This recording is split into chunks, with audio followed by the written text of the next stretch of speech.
Шымкентте жыл соңында рухани шығармашылық кештер жиіледі. Қуанасың әрине.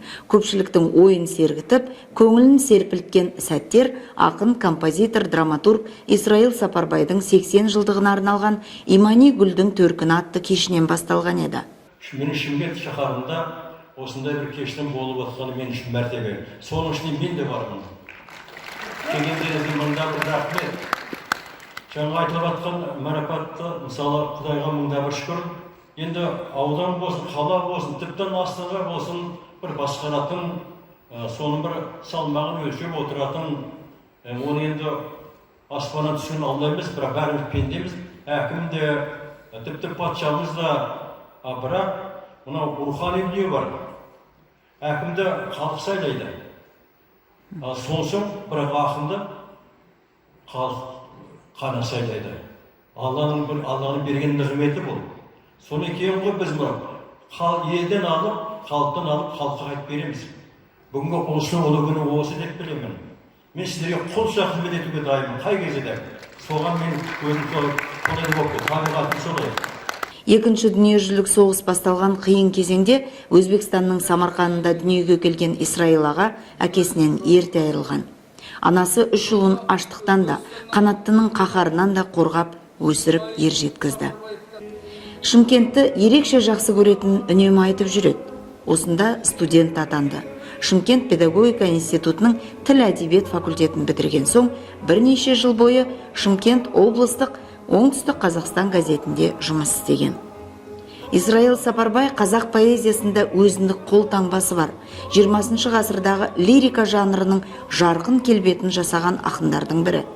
Оның туындылары нәзіктік пен сұлулық, адалдық пен адамгершілік, махаббат пен сүйіспеншілікті дәріптейді. Елге деген перзенттік парыз, туған халқына деген сүйіспеншілігін өлеңмен өрген ерекше ақын. Елді қалып жатаған үй, жалғыз жар, түсіненді балам сәгіл бал қыздар, тал түбінде таласыған тәнімді, таскенше сордау талай таңғызғарып. Жарлығына көндік алмай жазмыштың, көңіліммен көктем сүйдім жарық ұштың, шымғаладан күн қаланға аттанған, жай осылай жаһан кезбе жазғыштың. Арғымақтай айтақырда айналған, ақылына ақырет сай болған, ей шымғала, құлдығың мен сенің түндігіңе кіндігінен байланған. Кешке арнайы келген қоғам қайраткері Қуаныш Айтаханов ақынның шығармашылығы мен азаматтық болмысы жайлы лебізін өзіндік ықыласымен жеткізді. Мұхаммед Хайдар Дулати деген біздің бабамыз былай деген екен. Жауға салма найзаңда қасіреті мол болады. Адамның жан дүниенің меңгеріп, сонда қуанышы көп болады деген.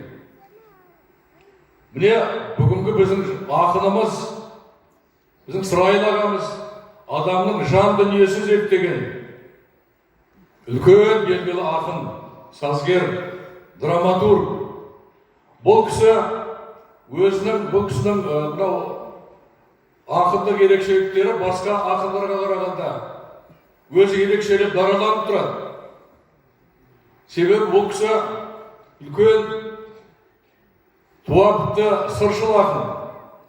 Кеште Исраил Сапарбайдың өлеңдері оқылды, оның сөзіне шығарылған әуезді әндер шырқалды.